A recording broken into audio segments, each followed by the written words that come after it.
Police ध्रुव के घर का पता जानने की कोशिश कर रही थी। दो कांस्टेबल काफी देर से एक गली में रुककर वहां ध्रुव का पता ढूंढ रहे थे। जब पहले कांस्टेबल ने कहा कि वो वहां फंस गए इन गलियों में, तो दूसरे कांस्टेबल ने उसकी बात सुनकर कहा, अरे हमें इससे क्या, पैसे मिल गए ना, चुपचाप अपना काम करते हैं और यहाँ से चलते हैं। ये इलाका बस्तियों से भरा हुआ है और यहाँ पर बहुत सी चौल और लॉज बने हुए हैं। अगर हमें पहले पता होता कि इस इलाके में आना है तो बाइक से आ जाते, लेकिन अब जैसा साहब ने कहा वैसा तो करना ही होगा। वो लोग आपस में ही बात कर रहे थे कि तभी उनके इंचार्ज, जो कि एक सब इंस्पेक्टर थे, उनके पास आते हुए ड्राइवर से बोले, चलो कुछ 3-4 गलियां छोड़कर उसका घर आ जाएगा। किसी के मकान में किराए से रहता है, उसके साथ उसके मकान मालिक से भी बात कर लेंगे। एक बार उन्हें भी तो पता चलना चाहिए कि उनके यहाँ कैसे लोग रह रहे हैं। फिर एक कांस्टेबल ने सब इंस्पेक्टर से पूछा, लेकिन साहब इस लड़के ने किया क्या है? हम लोगों के पास इतने केस पेंडिंग है, फिर हम यहाँ इतनी दूर इस लड़के के लिए क्यों आए हैं? मुझे तो इस लड़के की हालत देखकर नहीं लगता कि इसने कुछ किया होगा। तो सब इंस्पेक्टर ने कांस्टेबल से कहा, हमें ऊपर से ऑर्डर आया है और कुछ जानना है तुझे? यहाँ पर दिमाग खराब मत कर, चुपचाप से गाड़ी में बैठो और जैसा मैं कहता हूँ वैसा करो। मेरे सामने ज्यादा होशियारी मारने की जरूरत नहीं है। सब इंस्पेक्टर की डांट सुनकर वो कांस्टेबल चुपचाप अपनी जगह बैठ गया। उस कांस्टेबल को शक था कि वो लोग बिना किसी मामले के वहां आए हुए थे। सिर्फ सब इंस्पेक्टर इस बात को जानते थे कि उन्हें एक लड़के को परेशान करना है और उसके घर वालों को डराना है, ताकि वो कॉलेज में शांति से रहे और किसी काम में दखल देने की कोशिश ना करे। सब इंस्पेक्टर भी नहीं जानते थे कि आखिर उन्हें उस लड़के को डराना क्यों है। उन लोगों का तो काम ही यही था। इस तरह छोटे मोटे कामों के लिए वो लोग पैसे लेते थे और काम खत्म होने पर उन्हें कुछ पैसे और मिल जाते थे। साथ ही साथ में अपने अफसर की वाहवाही भी मिल जाती थी। उनके लिए इससे अच्छा और कुछ नहीं था। केस सुलझाना और पेपर वर्क करना तो बोरिंग काम था। मुंबई जैसे शहर में हाई सोसाइटी के लोग पुलिस को अपने सिक्योरिटी गार्ड की तरह रखते थे। वो पैसे खिलाकर पुलिस से कुछ भी करवा सकते थे। इस वजह से कोई भी आम इंसान हाई सोसाइटी के लोगों से झगड़ा मोल नहीं लेता था। कई लोग ऐसे भी थे जो अपने पैसे और स्टेटस के दम पर शहर में गुंडागर्दी करते थे और उन्हें रोकने वाला कोई नहीं था। कभी कभार गलती से कोई ईमानदार पुलिस अफसर अगर शहर में आ भी जाता तो या तो उसका ट्रांसफर कर दिया जाता या उसे अपनी नौकरी से हाथ धोना पड़ता था। हाई सोसाइटी के लोगों ने पूरे शहर को अपने कंट्रोल में कर रखा था। गुंडों से काम न करवाना तो एक अलग बात है, लेकिन पुलिस से तो कोई सवाल भी नहीं करता था। इस वजह से शहर में क्राइम भी बढ़ गए थे।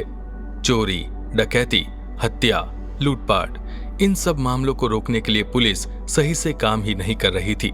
ज्यादातर मामलों में उन लोगों का हाथ होता था जिनके ऊपर हाई सोसाइटी के लोग पैसे उड़ाते थे, और क्योंकि उन्हें इन लोगों से प्रोटेक्शन मिली हुई थी तो इसीलिए उनसे कोई कुछ नहीं कहता था।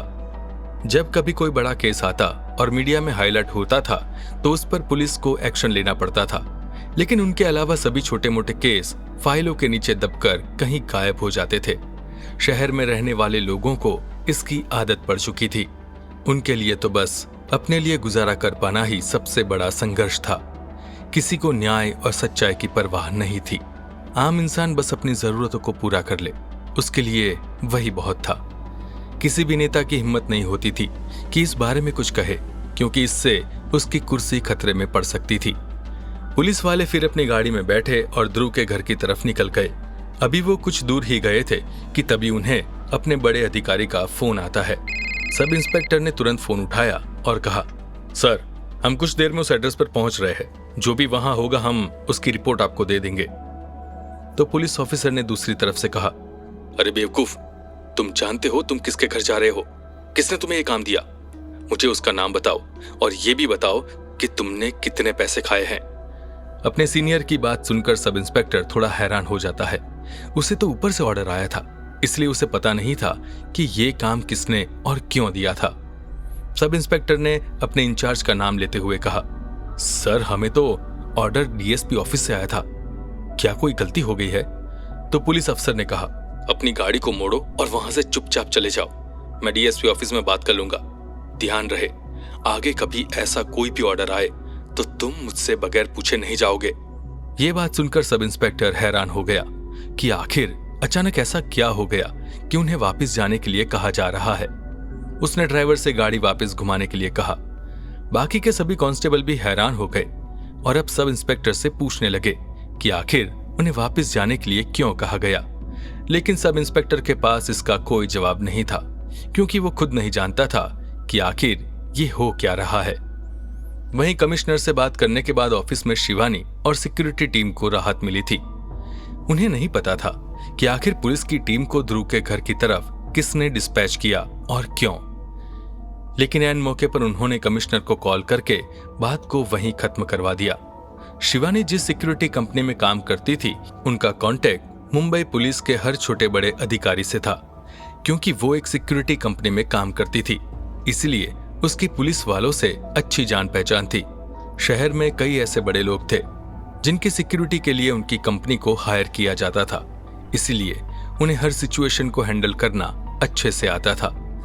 ध्रुव घर पहुंचा तो सीधा अपनी माँ के पास गया। उसकी माँ हर रोज की तरह डिनर की तैयारी में लगी हुई थी। अपनी माँ को सही सलामत देखकर ध्रुव की जान में जान आई। आज सच में वो बहुत घबरा गया था, क्योंकि अगर पुलिस उसके घर पहुंच जाती तो उसकी माँ को सब सच पता चल जाता। ध्रुव नहीं जानता था कि उसके बाद उसकी माँ क्या कदम उठाती।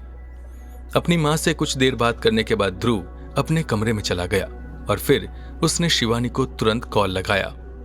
ध्रुव ने शिवानी से पूछा, कौन है वो जो मेरे पीछे पड़ा हुआ है और मेरे घर तक पहुंच गया है? आपने तो मुझसे कहा था कि आप लोग प्रोफेशनल्स हो और किसी भी कीमत पर मेरी आइडेंटिटी या मेरी पर्सनल लाइफ की कोई भी इंफॉर्मेशन लीक होने नहीं दोगे। तो फिर ये सब क्या हो रहा है?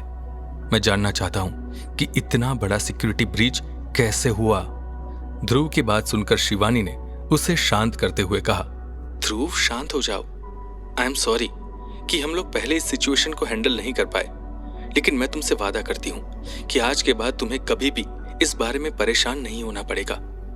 पुलिस टीम को डिस्पैच करने का ऑर्डर डीएसपी ऑफिस से दिया गया था। हमने पता लगाया कि मुंबई के डीएसपी का बेटा अजय देव का अच्छा दोस्त है। देव ने अपने दोस्त के साथ मिलकर तुम्हें डराने का प्लान किया था। अब क्योंकि तुम फुटबॉल टीम में सिलेक्ट हो गए हो, तो इस बात को लेकर देव नाराज है। ध्रुव ये सुनकर कुछ देर सोचने लगा और फिर उसने शिवानी से कहा, मैं चाहता हूं कि आप देव के फोन कॉल्स को टैप करें, विवेक के फोन कॉल्स को भी टैप करें और वो किससे कब बात करते हैं और क्या बात करते हैं, इसकी पूरी इंफॉर्मेशन अपने पास रखें। मुझे पूरा यकीन है कि वो लोग ऐसा कदम आगे चलकर फिर उठाएंगे।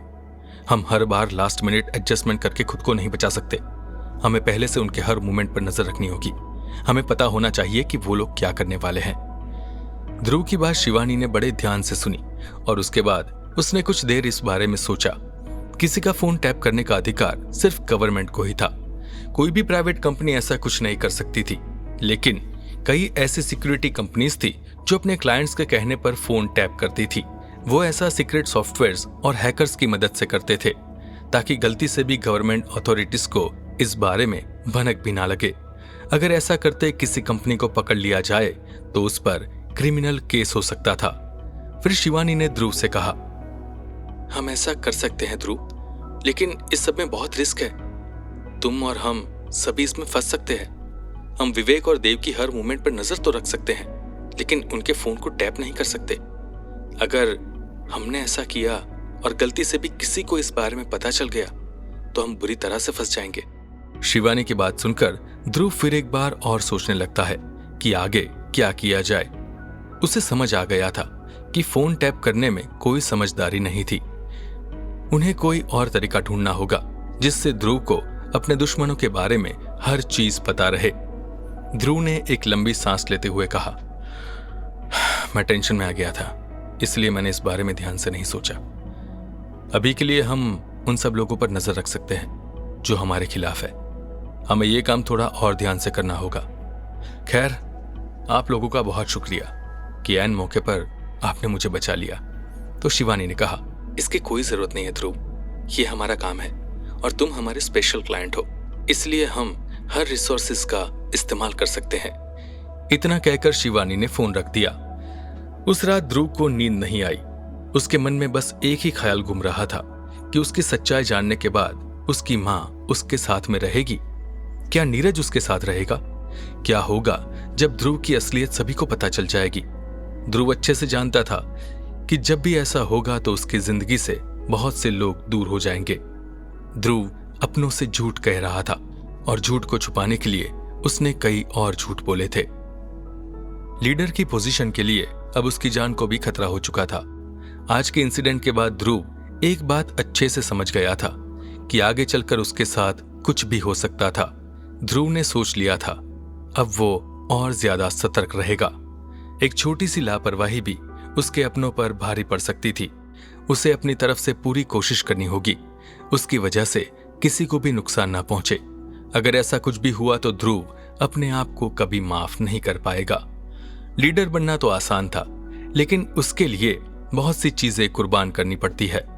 ध्रुव के पिता ने अपना सब कुछ छोड़कर लीडर की पोजीशन को चुना था और ध्रुव को भी अब लगने लगा था कि आगे चलकर उसकी जिंदगी में भी प्रॉब्लम्स और बढ़ने वाली थी। यह सच था कि हर सपने की एक कीमत होती है और उस कीमत को चुकाने के बाद ही सपने पूरे हो पाते हैं। जो लोग ऐसा नहीं कर पाते तो उनके सपने अधूरे रह जाते हैं। अब आगे क्या होगा? क्या ध्रुव खुद को बचा पाएगा इन साजिशों से, या फिर अपने पिता की तरह उसे भी अपनों से दूर होना पड़ेगा? जानने के लिए सुनते रहिए।